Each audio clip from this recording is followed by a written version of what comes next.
Hello everyone, welcome to another Thursday night at the Art House Studio. I am Karen Ellis and I just lost the social stream for here on USTREAM, so let me see if I can get that back up. There we go.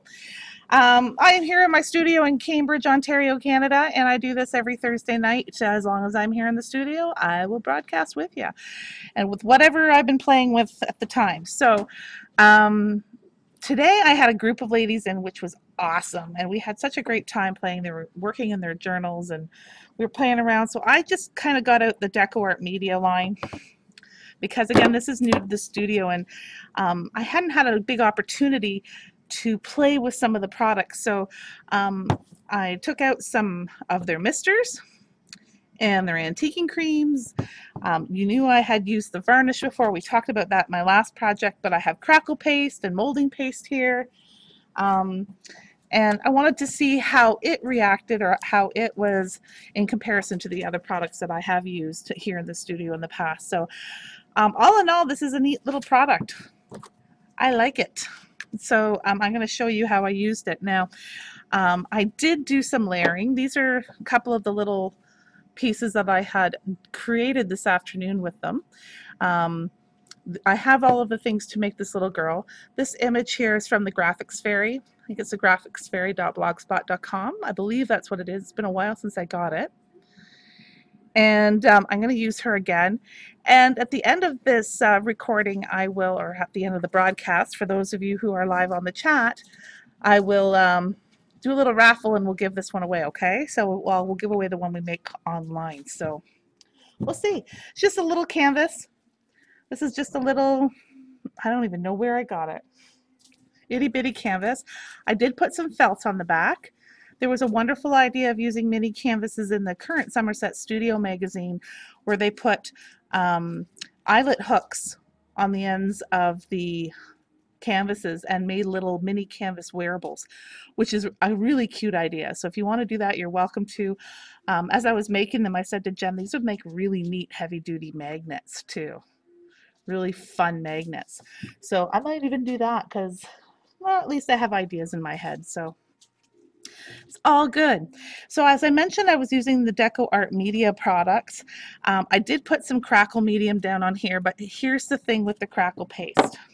It's the paste I use because they do have a paste, a paint, and a glaze. And all three are going to do something different. The paste will do a three-dimensional effect, so great through a stencil. It is really nice. The thicker the glaze, the paste that you put on, the larger the cracks are going to be. Thinner, you're going to get more porcelain-like crackle effects. Let this air dry. I did not let this air dry right now, so I am going to tell you right away that what you are about to see is not what you want it to be. So it probably won't work. I had to take a heat gun to it so that I can get to this broadcast on time. So it didn't dry fast enough. So you can see where it started to do the crackle, but it certainly isn't it. I did not do this product justice for tonight's broadcast. I wish you could see it better through here, but I did like the texture on this one.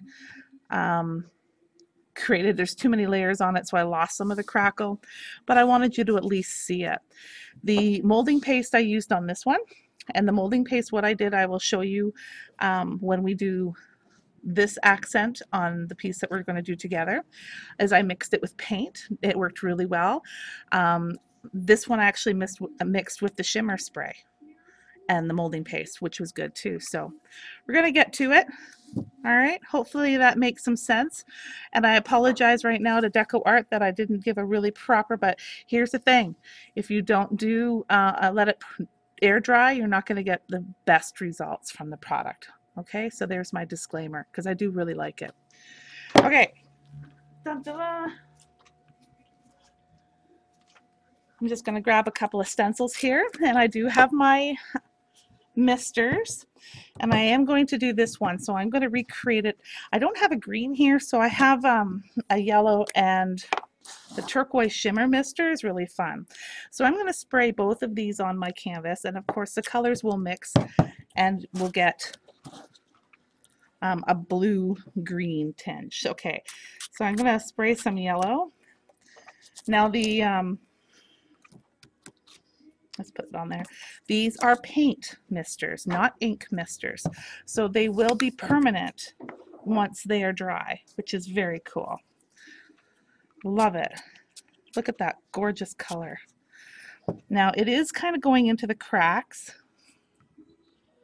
but not well, again, because I didn't do it wonderfully, but you can kind of see.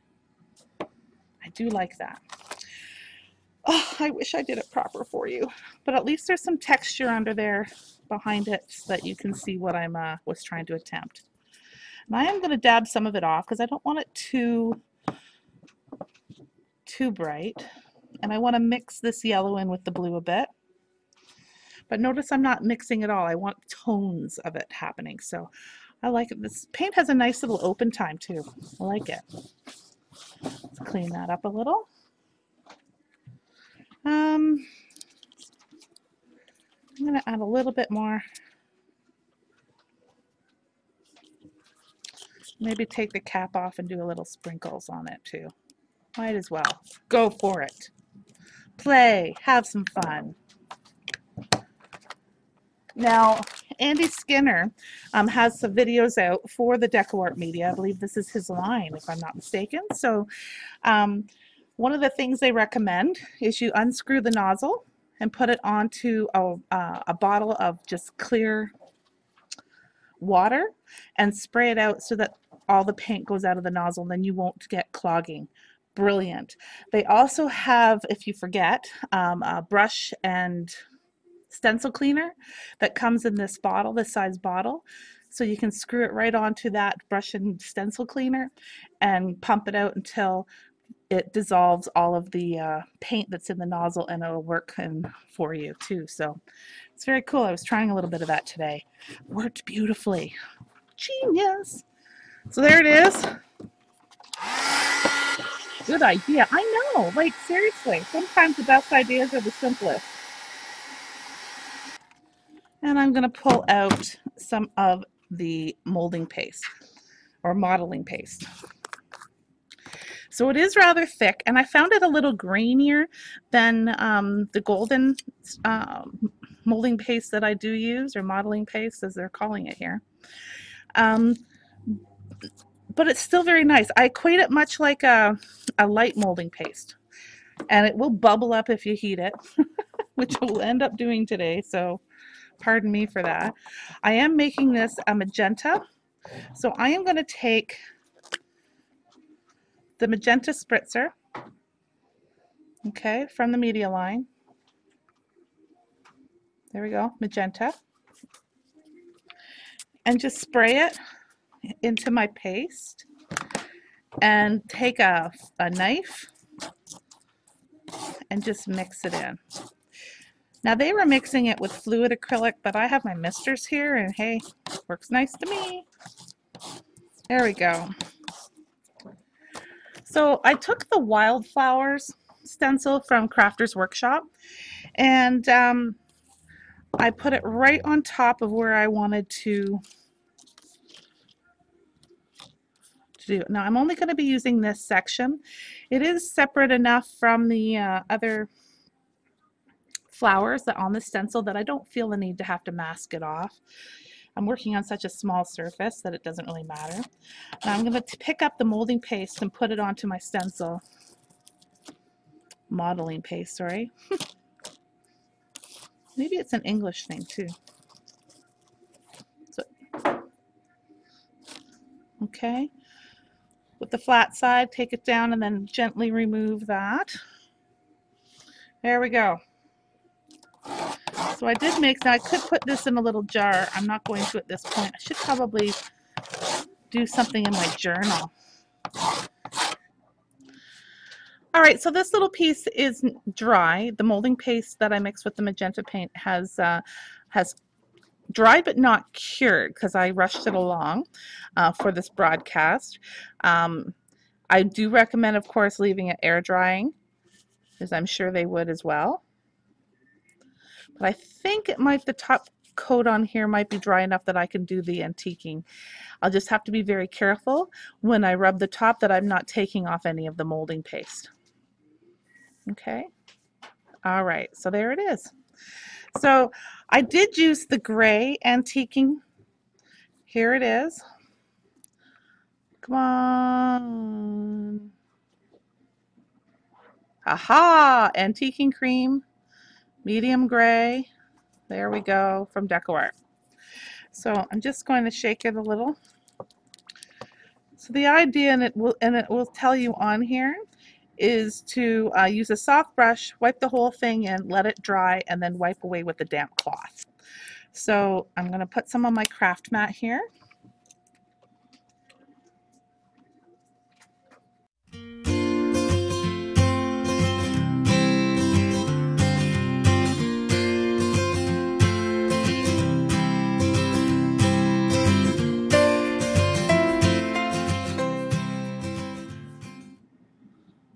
It's very pretty. But I'm not done. So I did take a little image from the Graphics Fairy, as I mentioned, printed it out on my printer. And right now I'm just going to cut her out. I forget the name of this particular image. I've had this in my, I call it my collage bin here. So it's a little bit of a hodgepodge of a lot of different things. And I probably should be using different scissors, but this'll work. Because I love this little fairy girl. She's so cute. La, la, la.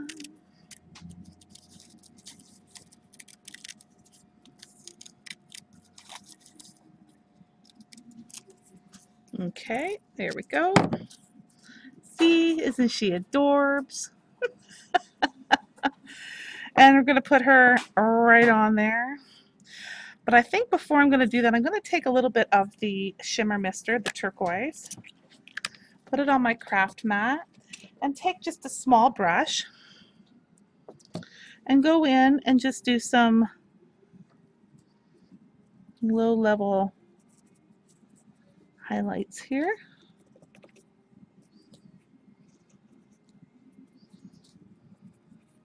So, well, I should say some low lights.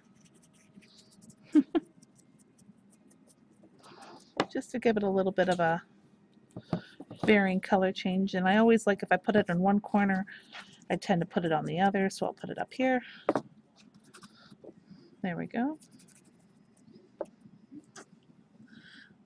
There we go. A little bit more dimensional. Okay, so I do have some gel medium here.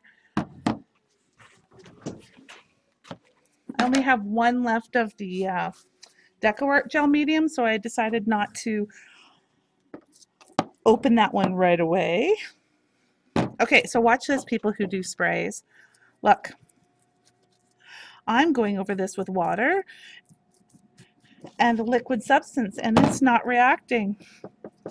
Ooh, look at that, look at that, look at that. Oh, good.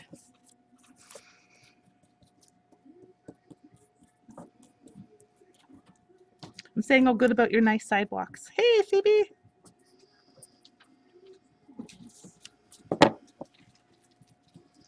So I'm just going to press her into the little grooves that are in the bumpies there. Her face isn't on a bumpy. That's nice. Seal her in. She's not coming out now. And if I spill any more water, she'll be fine. So if you noticed, I put the molding paste down first. Could have used PPA for this. The paper was fine. There we go. There she is.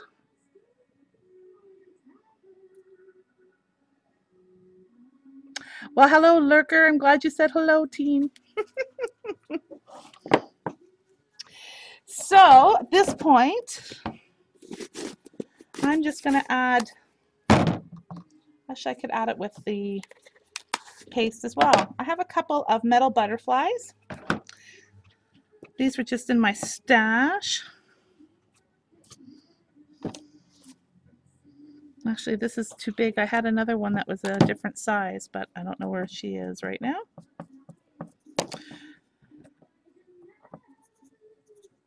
So I'm just going to put it down. So I put a generous amount of molding paste down. Not generous enough, apparently, so that it'll stick.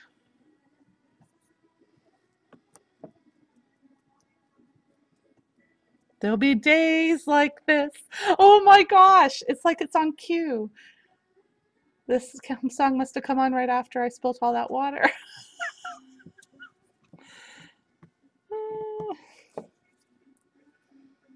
So there we go. So the molding paste. See, I'm talking molding paste now. The gel medium here will hold my metal pieces.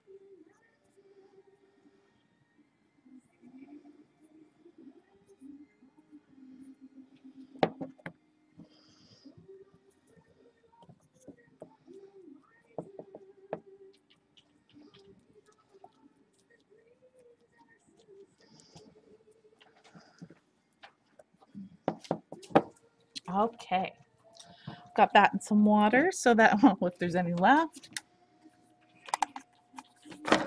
And now I will heat set this. Okay, so there she is.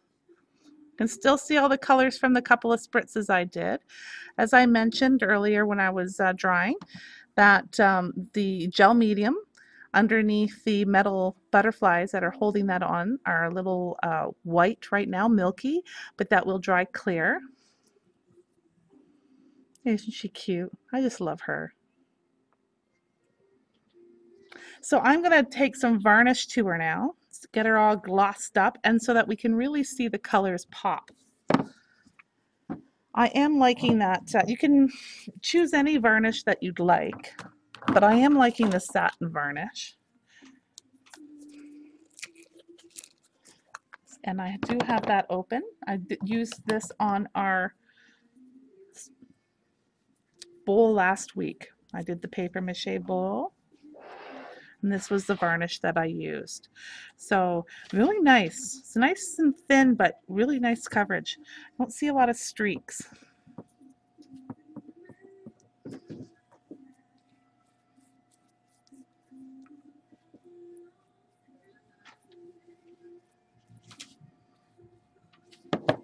So really cute.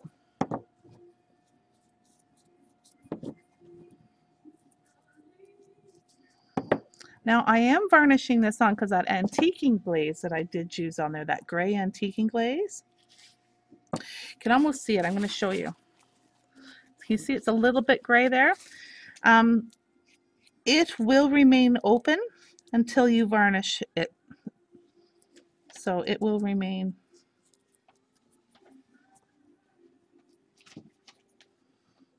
There we go. See? Isn't she cute? I think she's adorable. Oh, I'm glad you liked that bowl. So at this point, we could put a heavy-duty magnet sheet on the back, or we could put some felt on it to make it a wearable. But since I am going to be giving this away, I thought maybe I would ask you guys. So I am going to say goodbye to our recorded video viewers right now. Thank you so much for coming and joining me tonight. I will stay on and do a little bit more with these media products and answer any questions that people who are watching live tonight may have. I'll get out a couple of panels to do that. But for this little project, I think that's all I'm going to do at this point.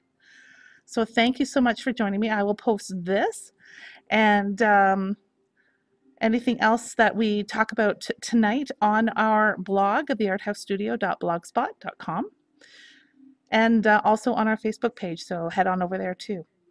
So again, thank you so much for joining me on the for the recording, and we'll see you all again next Thursday evening. Bye, recording people.